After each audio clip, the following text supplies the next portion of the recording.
Querido Deus, poderoso e amado Pai que estás nos céus, nós te louvamos, bendizemos o teu santo nome, rendemos glórias, honras e louvores ao Senhor, porque só o Senhor é digno de todo louvor e de toda exaltação. Por isso, Senhor, que nessa noite nós saímos dos nossos lares, no trabalho, dos nossos afazeres, e viemos, ó Pai, à tua casa, para adorá-lo na beleza da tua santidade, para render louvores ao Senhor, para contemplar a beleza da tua formosura e aprender no teu santo templo. Por isso, Senhor, aceite o nosso louvor, Pai. Aceite a nossa adoração, Senhor, porque nós estamos clamando em nome do Senhor Jesus. Nós estamos te adorando em nome do Senhor Jesus, pelos méritos de Cristo Jesus, nosso Senhor e nosso Rei e nosso Salvador. Mas, ó Pai, nessa noite nós clamamos ao Senhor pela misericórdia do Senhor na nossa vida. Pai, perdoe os nossos pecados, as nossas falhas, as nossas fraquezas.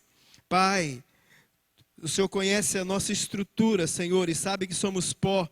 Nós somos falhos e pecadores, Senhor, mas nessa noite nós queremos ser redimidos pelo sangue do Cordeiro, redimidos pelo sangue de Jesus, redimidos pelo sangue precioso de Cristo que tira o pecado do mundo. E nós queremos, Pai, nesse momento confessar os nossos pecados e deixá-los para que possamos alcançar a misericórdia do Senhor. Por misericórdia nessa noite, Pai, atenda, ó Deus, o clamor de cada coração, de cada filho, de cada filha do Senhor nessa noite, Pai. Que o Senhor, nesse momento, Senhor, que o Senhor escrutine cada coração, ó Deus, e visite, ó Pai, poderosamente, para que o teu nome seja exaltado e glorificado na vida de cada um de nós. Ó Deus de Israel, ó Deus eterno. Mas nesse momento, Senhor, nós queremos fazer um pedido especial. Aqui está a tua serva irmã Adriana, Senhor, a quem irá submeter mais uma cirurgia, Pai. Ó Deus de Israel, ó Deus eterno. O Senhor disse na tua palavra que se nós concordássemos naquilo que nós pedíssemos ao Senhor, o Senhor concederia esta bênção, Pai. E nós concordamos, Pai, que a tua serva receba a tua bênção, a bênção da cura, Senhor. Nós concordamos, Senhor. Sabemos que há poder no nome do Senhor Jesus, há poder no sangue de Cristo, e nós cremos pela fé, ó Deus, que o Senhor fará esta obra na vida da Adriana, e ela vai se levantar como testemunha viva e poderosa do teu poder. Que neste momento, Pai, em nome do Senhor Jesus, a tua mão poderosa esteja sobre ela, curando, ó Deus, de toda essa enfermidade. Que essa enfermidade, Senhor, caia por terra em nome do Senhor Jesus, pelo sangue do Senhor Jesus, porque há poder no nome do Senhor Jesus, há poder no sangue de Cristo. E nós cremos pela fé que a Adriana já é mais do que vencedora em Cristo Jesus, nosso Senhor, nosso Rei e nosso Salvador. Continue conosco, fale ao nosso coração. Abençoe o teu servo, irmão Nunes, para que conduza o restante desse culto para a glória do Senhor, por Cristo Jesus. Amém. Amém.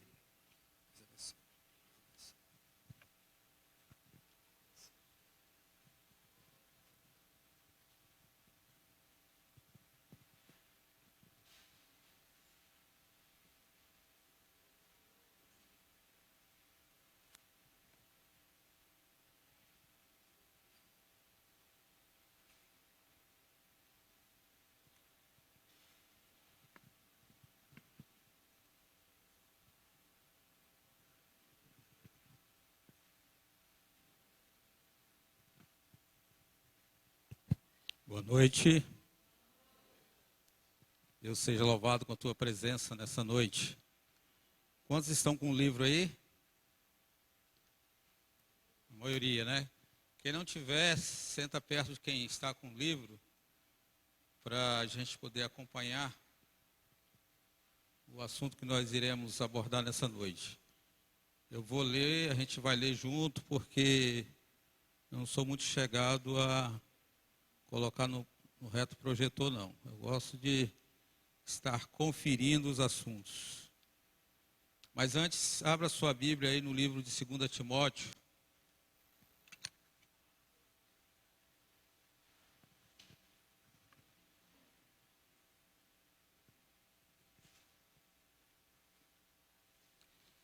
2 Timóteo capítulo 3.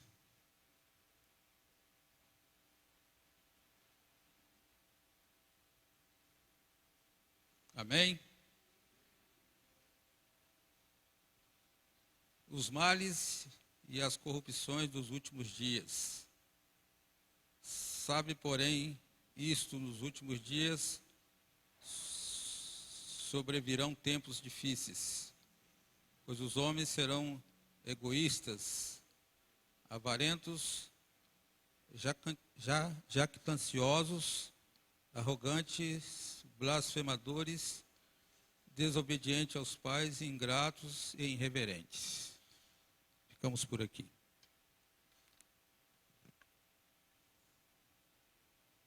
O assunto dessa noite e a lição dessa noite tem como título Bênção sem medidas. Nós estaremos aí abordando alguns pontos do capítulo 13 até o 16.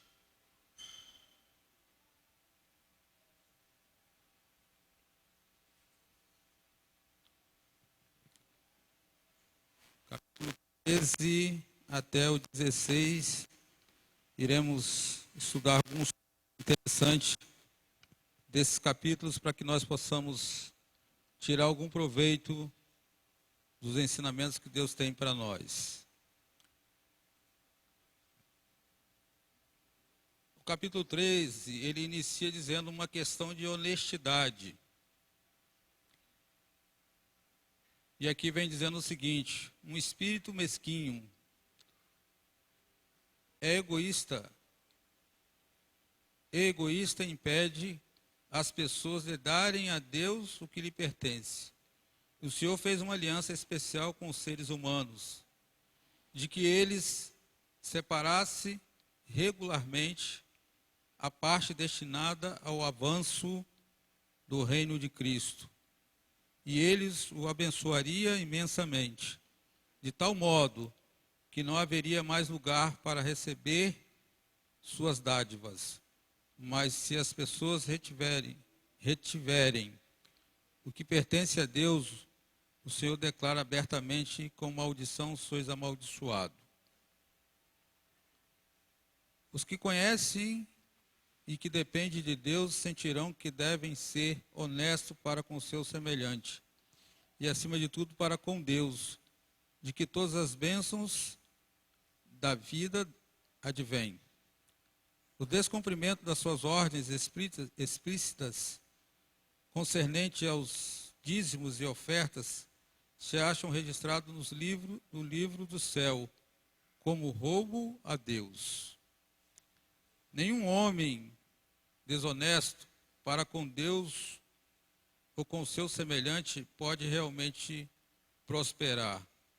O Deus Altíssimo, dono do céu e da terra, diz: na tua bolsa não terás peso diversos, um grande e um pequeno. Na tua casa não terás duas sortes de efa, uma grande e uma pequena. Terá peso integral e justo, efa integral e justo, para que se prolongue os teus dias na terra, que te dá o Senhor teu Deus.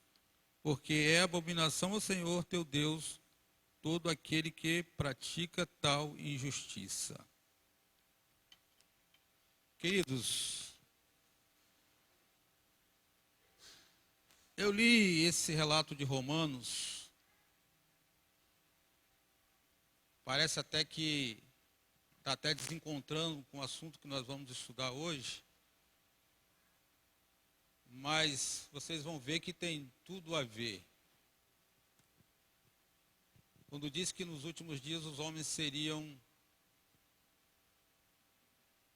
arrogantes, seriam mentirosos, seriam egoístas. E a parte que mais nos afeta hoje se chama o tal do egoísmo. A humanidade hoje ela está verdadeiramente despontando esse mal maldito que se chama o egoísmo. Se nós olharmos ao nosso redor, nós vamos ver que as pessoas estão cada vez mais egoístas. Isso não quer dizer no âmbito financeiro, não, quer dizer no âmbito geral. De um modo geral, o inimigo está trabalhando tanto no coração das pessoas, que isso está chegando fortemente dentro da igreja. E esse mal, ele está contagiando as pessoas tanto, que está fazendo com que a gente não consiga enxergar muitas coisas que Deus tem falado para nós. E eu tenho analisado esse tema a respeito de dízimo e oferta, que as pessoas na igreja não gostam de ouvir falar. E quando a gente começa a analisar esse assunto profundamente, a gente vai ver que a nossa salvação, ela está condicionada também a essa questão da nossa honestidade para com Deus. E muitas vezes nós não levamos a sério esse ponto dessa doutrina da igreja. E outro dia eu estava conversando com um irmão, e o irmão chegou para mim e perguntou: como é que está os cultos de quarta-feira lá na sua igreja? Eu falei: está normal. E vocês estão estudando o livro? Estamos. Pois é, esse livro aí é um meio que a associação arrumou para poder adquirir mais recursos, mais dinheiro. Eu parei, pensei, analisei, não falei nada com ele, mas no meu íntimo, no meu coração, falei: misericórdia, Senhor.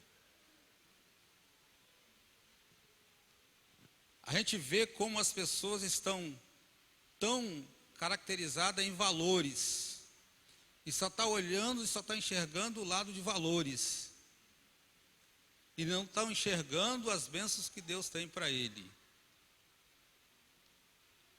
Irmãos, uma das coisas que mais nos chama a atenção, quando a gente se aprofunda nesse assunto, e que a gente vê que essa parte que Deus chama a nossa atenção a respeito da fidelidade com os bens, vai muito além das coisas materiais. E às vezes a gente não consegue enxergar o lado espiritual que tem essa mensagem. A importância dessa mensagem para nós hoje. E por isso que Deus está tentando falar para o seu povo hoje, que nós devemos verdadeiramente buscar nessa mensagem não o lado material, não o lado material para suprir as nossas necessidades, mas nós temos que olhar nessa mensagem o ponto de salvação.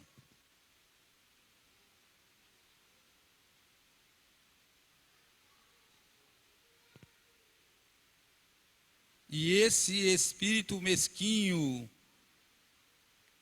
que nós estamos adquirindo através dos ensinamentos lá do mundo, e que Paulo aqui nos chama a atenção que nos últimos dias as pessoas seriam mais egoístas, mais avarentas, mais jactanciosas, mais arrogantes, mais blasfemadoras. E esse mal maligno, esse pecado maligno está atingindo o povo de Deus de tal ponto que nos faz nos tornarmos também mesquinhos, avarentos, e nós não conseguimos enxergar as bênçãos que Deus tem para cada um de nós. Tem mais um ponto aqui que eu gostaria de afirmar, que está no nosso livro, na nossa lição, que diz o seguinte, aqui na página 49, o segundo parágrafo diz o seguinte: aqueles que afirmam ser cristão, tenham em mente que estão negociando com o capital que lhe foi confiado por Deus, e que deles se exige que sigam fielmente as orientações das Escrituras, quanto ao modo de investi-lo, Se o seu coração for reto para com Deus, você não vai se apropriar dos bens do teu Senhor, gastando-os com seus empreendimentos egoístas. Irmãos e irmãs, se o Senhor os tem abençoado com bens, não os considere como sendo de vocês. Considere que estão com vocês, mas foram confiados por Deus, e sejam fiéis e honestos ao devolver os dízimos e as ofertas. Quando fizerem um voto, esteja certo de que Deus espera que cumpra o mais depressa possível. Não prometam uma porção ao Senhor e depois pegue dela para gastar com vocês mesmos, a fim de que as suas orações não se tornem uma abominação para Ele. É a negligência desses deveres claramente revelados que traz trevas sobre a igreja.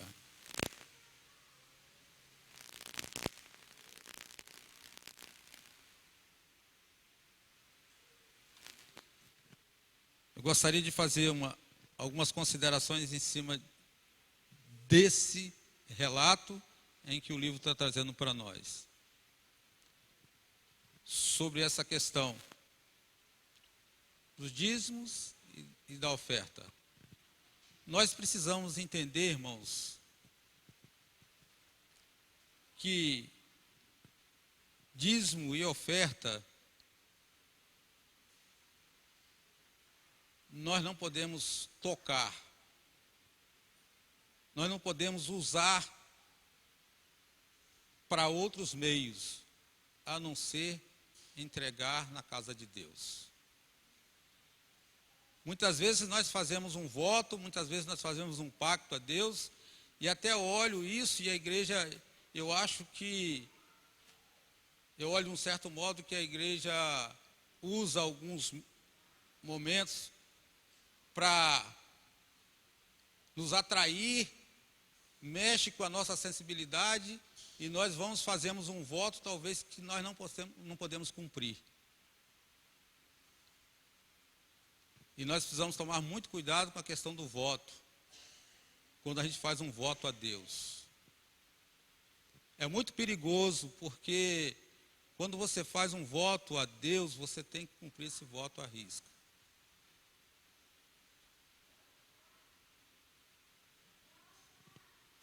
E a igreja lançou aí um programa de pacto, em que as pessoas fizeram votos de pacto de 10%, ou até mais de 10%. Fomos elevados muitas vezes a olhar para o lado material. Não, você devolve um pacto de 10% e você vai ser abençoado financeiramente. Nós só olhamos o lado financeiro. E isso é muito perigoso, porque nós estamos fazendo um voto olhando o lado financeiro. E o que Deus quer mostrar para nós, que o que Ele está pedindo é além do lado financeiro.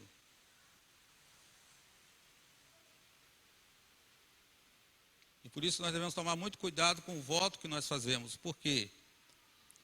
Muitas vezes nós não conseguimos entender, irmãos, o que é, nós vamos ver mais à frente aqui, dízimo e oferta.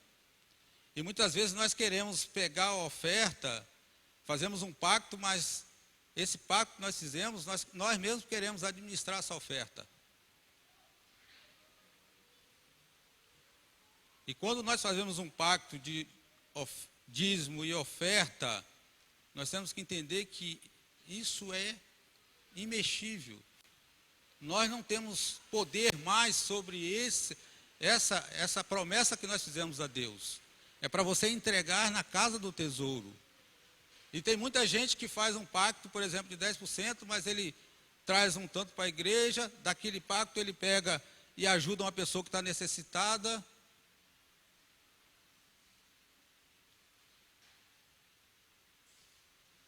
Isso não pode, está errado. Nós ajudamos as pessoas que estão necessitadas não com o pacto que nós fizemos com Deus. Nós ajudamos as pessoas necessitadas com aquilo que Deus tem nos dado, além disso aí. O pacto que nós fazemos é com a casa de Deus. Nós temos que trazer para a casa de Deus.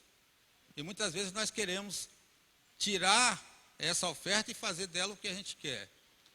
Muita gente na igreja pega o seu pacto, vou comprar aqui um microfone para a igreja, vou pegar dessa oferta e comprar um microfone.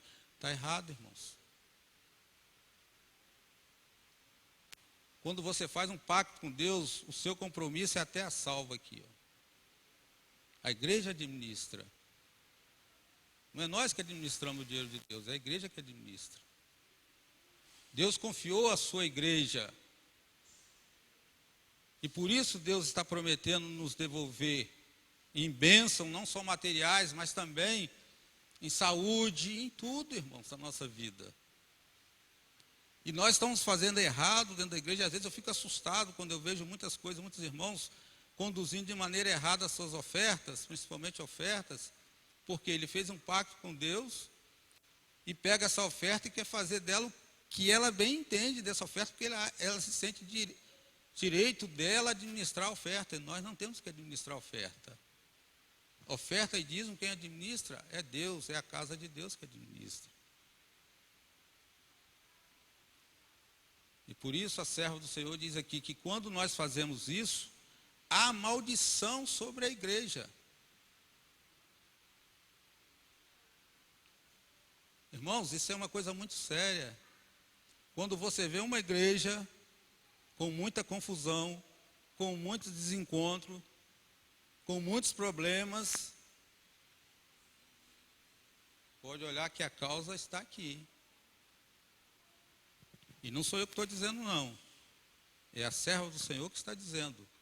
É a Bíblia que está dizendo. Nós não podemos mexer em dízimo nem mexer em oferta. Quando nós queremos ajudar alguém, nós temos que andar a segunda milha e não mexermos naquilo que Deus está pedindo de nós. Aqui ela diz ainda, nada menos que sacrilégio. Alguém me vê um copo d'água, por favor? Aquilo que, de acordo com as Escrituras, foi separado como pertencendo ao Senhor, constitui a renda do Evangelho e não pertence mais a nós. Não é nada menos do que sacrilégio uma pessoa pegar do que é do tesouro do Senhor para servir a si ou a outros em seus empreendimentos seculares. Alguns são culpados de haver retirado do altar do Senhor aquilo que lhe foi especialmente consagrado. Todos devem considerar esse assunto sob o seu verdadeiro aspecto, que ninguém se ache em situação precária, tire dinheiro sagrado a fins religiosos para gastá-lo em seu próprio benefício, e tente acalmar a consciência dizendo que irá devolvê-lo futuramente. Prefira cortar as despesas segundo as rendas que tem restringir-se à necessidade de viver de acordo com seus recursos e usar o dinheiro do Senhor para fins seculares, ao invés de usar dinheiro do Senhor para fins seculares. Então, irmãos, aqui está nos mostrando que nós não devemos mexer naquilo que pertence ao Senhor. No capítulo 14 fala sobre regularidade e planejamento. A nossa vida e a igreja tem nos instruído como nós devemos viver, como nós devemos administrar aquilo que Deus tem colocado em nossas vidas. O problema maior nosso como cristãos e como igreja e como os filhos de Deus, que muitas vezes nós não temos entendido isso. Muitas vezes nós temos isso é um hábito nosso, achar que tudo é nosso, achar que tudo nos pertence. E quando nós entendemos que tudo é de Deus e pertence a Deus, nós iremos administrar bem sabiamente com as orientações de Deus, para que os recursos que Deus tem colocado em nossas mãos nos atenda de maneira sábia, que não vamos cair em extravagância, e vamos também administrar bem aquilo que pertence a Deus, e a igreja de Deus irá prosperar e o evangelho será pregado. Nosso tempo já está bem avançado, e eu gostaria de ler só aqui, atendendo às primeiras exigências de Deus. O Senhor não somente requer o dízimo como sendo seu, mas também explica como devem ser reservados para ele. Diz: honra o Senhor com teus bens e com as primícias de toda a tua renda.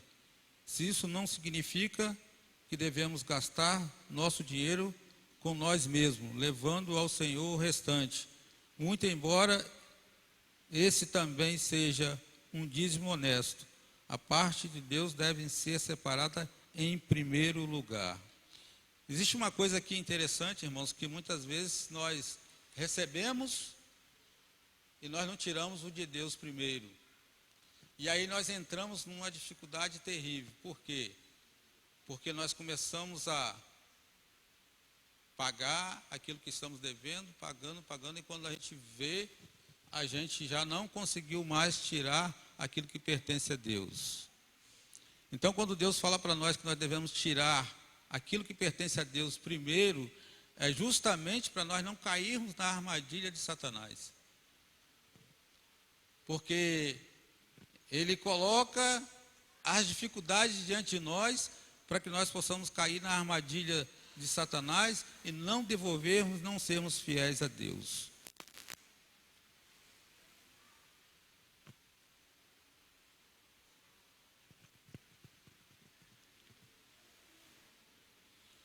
Capítulo 15 fala sobre a mensagem de Malaquias.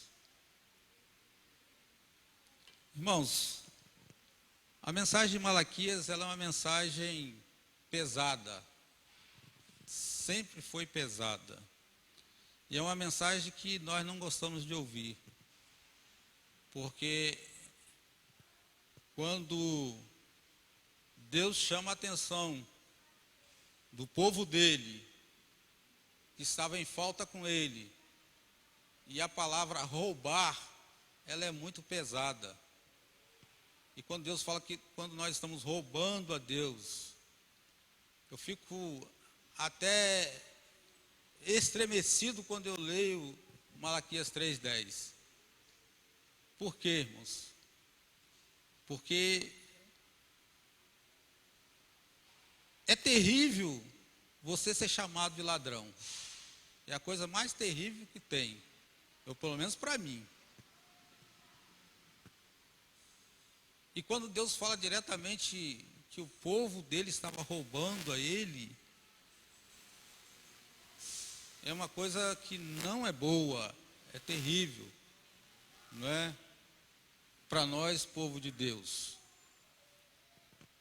Mas é um alerta que Deus faz, e essa mensagem ela é muito profunda diante de nós, porque além desse alerta que Deus chama a atenção de que o povo estava roubando a ele, não estava verdadeiramente sendo fiel a ele, e logo em seguida Deus faz uma grande promessa. Se nós formos fiéis, Ele promete em abrir as janelas dos céus e derramar bênçãos sem medidas. E muitas vezes a gente se condiciona essas bênçãos sem medidas a coisas materiais, a um bom emprego, a ter dinheiro, a ter uma vida boa. E nós esquecemos, irmãos, que essas bênçãos vão além disso aí. E às vezes o que temos, nós não estamos felizes e não estamos satisfeitos. Eu gostaria de contar um pequeno testemunho da minha vida a respeito disso aí. Antes de eu vir para a igreja, e quando eu vim morar aqui no Espírito Santo, eu vim para um emprego, chamado para um emprego que eu entrei ganhando 15 salários mínimos na época. Era um dinheiro muito bom. Irmãos, durante 5 anos eu trabalhei ganhando esse salário. E eu não consegui fazer nada na minha vida. Eu gastava tudo. Tudo ia embora. Eu estava sempre em dificuldade ainda. Ganhando esse dinheiro todo, ainda estava sempre em dificuldade. Era farmácia, era plano de saúde, pagava tudo isso. E aí, depois de 8 anos, depois que saí desse emprego, abri um comércio, abri outro comércio. E a vida continuava boa, olhando aos olhos humanos financeiramente, né? E quando eu vim para a igreja, fechei o comércio, acabou tudo, fiquei desempregado, sem nada, porque tudo que eu ganhei eu não investi, gastava tudo, então eu vim para a igreja sem nada. Irmãos, uma coisa eu falo para vocês, minha esposa está aqui, ela sabe disso. A gente tinha plano de saúde, tinha conta em farmácia, e todo mês tinha que pagar um dinheirama em conta de farmácia. E plano de saúde. Quando nós viemos para a igreja, acabou a conta na farmácia, acabou o plano de saúde, acabou tudo isso. E queridos, não existiu mais doença na minha casa.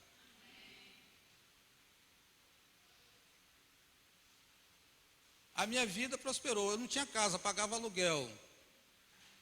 Consegui uma casa para morar, não é? Nunca fiquei desempregado.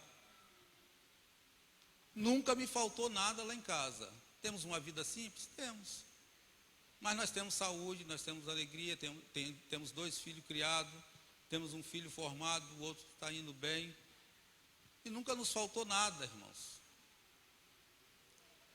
Então, quando eu falo que as bênçãos de Deus, ela vai muito além do que as coisas materiais. Eu estou falando de coisas materiais aqui, mas eu estou falando, irmão, também de saúde, de cuidado, de proteção que Deus tem dado a cada um de nós. E eu agradeço muito a Deus, e todo dia eu levanto, quando eu vou fazer minha meditação de manhã, a primeira coisa que eu agradeço a Deus, sabe o que é, irmãos? É ter saúde. Eu não quero mais nada, não quero riqueza, não quero nada, eu quero ter saúde. Quando eu olho para um hospital e vejo aquela porção de gente doente, quando eu vou num hospital visitar alguém que eu vejo a porção de gente doente, eu agradeço a Deus mais ainda e falo: Senhor, a sua promessa está sendo cumprida. Malaquias 3:10 está cumprindo na minha vida.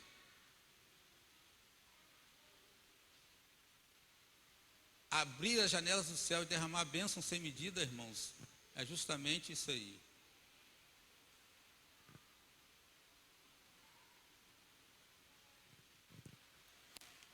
Nosso tempo já acabou, mas eu já falei sobre a mensagem de Malaquias. Eu gostaria de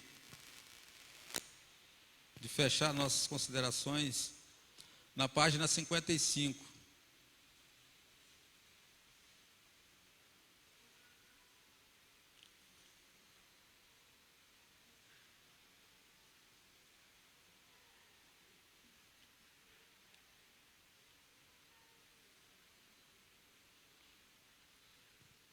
Um assunto muito sério, diz aqui: apropriar-se dos bens do Senhor e praticar furto para com Deus é a coisa séria, pois ao fazê-lo, as percepções se tornam pervertidas e o coração endurecido. Qual árida é a experiência religiosa, e quão nublado é o entendimento daqueles que não amam a Deus com amor puro e abnegado, e portanto deixa de amar ao próximo como a si mesmo. O último grande dia revelará tanto a eles como a todo o universo quanto bem poderia ter feito se não tivesse seguido as suas inclinações egoístas e assim roubado a Deus nos dízimos e ofertas. Poderiam ter depositado o seu tesouro no banco do céu, preservando em bolsas que não envelhece. Mas em vez de fazerem isto, gastaram-no consigo mesmo e com seus filhos, e pareciam ter medo de que o Senhor tirasse deles um pouco do dinheiro ou a sua influência. Assim tiveram de sofrer perda eterna. Contemple eles as consequências do reter o que é de Deus. O servo preguiçoso que não põe o dinheiro do Senhor a render juros, perde uma herança eterna no reino da glória. Defraudar o Senhor é o maior crime de que uma pessoa pode ser culpada, e ainda assim esse pecado está profundamente enraizado e difundido. Cada centavo será cobrado. Você vai deixar de dar ao Senhor o que pertence a Ele? Vai desviar do tesouro a parte dos recursos que o Senhor reivindica como sua? Sendo assim, você está roubando a Deus, e a cada centavo é contabilizado contra você nos livros do céu. Porque alguns não recebem as bênçãos? Apressam-se, meus irmãos e irmãs, a levar a Deus um dízimo fiel e também uma oferta voluntária de gratidão. Há muitos que não serão abençoados enquanto não devolverem o dízimo que retiveram. O Senhor espera que vocês reparem os erros do passado. A mão santa lei repousa sobre todos os que defraudaram as bênçãos de Deus. Todos os que estiveram, o dízimo devem fazer um perfeito ajuste de conta, trazendo ao Senhor aquilo que havia privado da sua obra. Faça a restituição e levem ao Senhor ofertas pacíficas.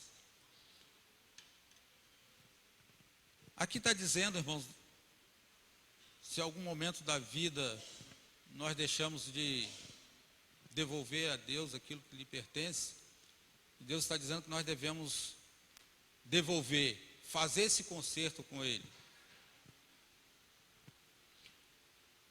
Mas a serva do Senhor diz também que se nós não tivermos condição de devolver aquilo que, porventura, nós deixamos de devolver a Deus, ela diz que nós devemos fazer um conserto com Deus, pedir perdão a Deus, e a partir daí, então, acertar a nossa vida com Deus e levar as nossas ofertas, os nossos dízimos,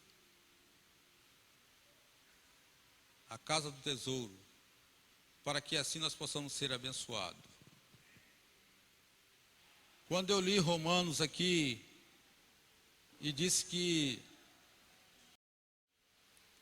nos últimos dias as pessoas iriam ser avarentas,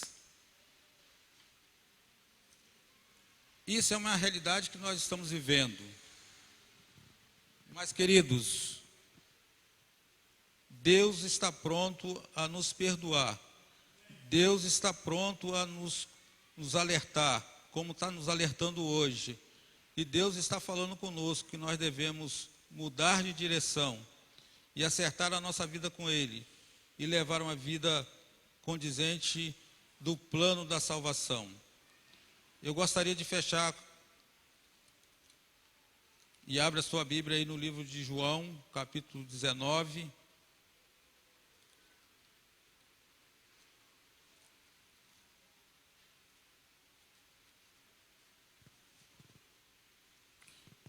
Versículos 28 até o 30.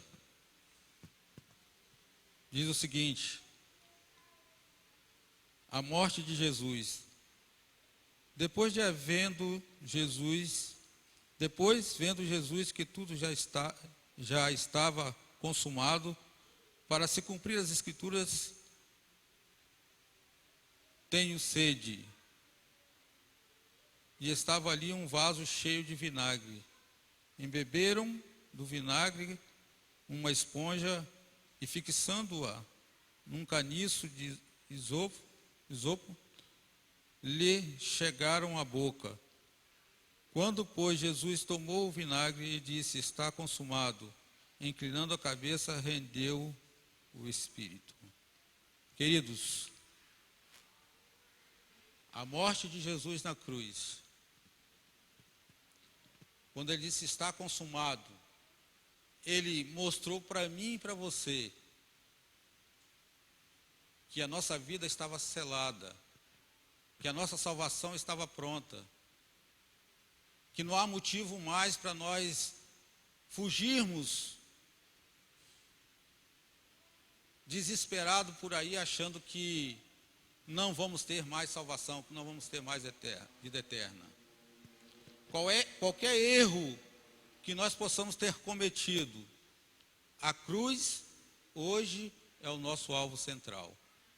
E por isso Cristo está pronto a nos abençoar de maneira poderosa, nos dando a vida eterna, não bens materiais, mas acima de tudo, nos concedendo a vida eterna. Esse é o maior presente que Deus tem para cada um de nós.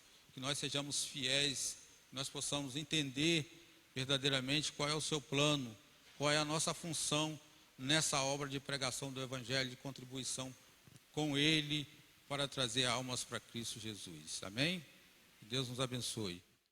Grandioso Deus, eterno Pai celestial, querido Deus, nós entendemos, Senhor, somos fracos, miseráveis, pecadores, e entendemos também, Senhor, que só com Cristo no nosso coração nós iremos vencer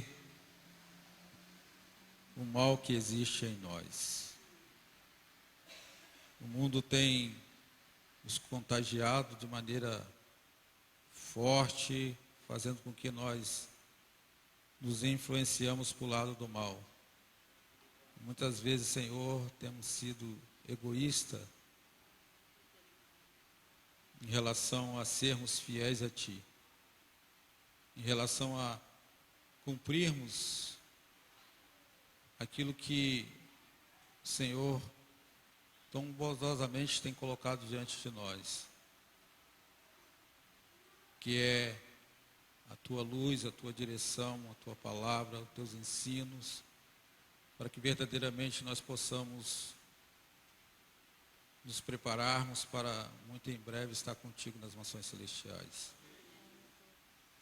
Esse é um assunto, Senhor, que é difícil entendermos, é difícil aceitarmos, porque esse assunto mexe com o nosso bolso, mexe, Senhor Deus, com bens materiais ao qual nós estamos cada vez mais ligados nessa terra, nas coisas materiais, e não conseguimos enxergar as bênçãos espirituais que o Senhor tem para cada um de nós. Mas que nessa noite o Teu Espírito possa verdadeiramente abrir a nossa mente, o nosso coração, e que o Senhor venha nos converter nesse lado, Senhor Deus, e nos trazer a paz, a alegria de estarmos contribuindo com essa obra. O Senhor deixou para cada um de nós, e verdadeiramente nós levamos o Evangelho, levamos a Tua palavra às pessoas que não Te conhecem, e não conhecem as Suas verdades, e não conhecem assuntos tão preciosos como esse. Por isso, Senhor, nos instrui, nos capacite, nos oriente, nos dê sabedoria, para que nós verdadeiramente possamos estar fazendo a Tua vontade, verdadeiramente possamos ser fiéis a Ti, e não, ó Deus, mudarmos de direção, mas que Teu Espírito esteja sobre cada um de nós, para que a Tua luz possa resplandecer em nossas vidas. Abençoe a Tua igreja, abençoe o Teu povo, ilumine-nos com Teu Santo Espírito, ó Deus. Dá-nos a Tua paz, ó Deus, e supre as nossas necessidades em todos os aspectos, ó Deus. Esteja conosco, nos iluminando a nossa vida espiritual, a nossa comunhão contigo, e que a Tua luz possa resplandecer sempre no coração do Teu povo, da Tua igreja, aqui em Santa Fé. Leva-nos agora em paz para os nossos lares. Dê a Tua bênção, dê a Tua proteção para esse restante de semana. e que no santo dia do Senhor possamos estar aqui para louvar e engrandecer o teu santo nome. Continue conosco, te pedimos em nome de Jesus. Amém e amém, ó Deus.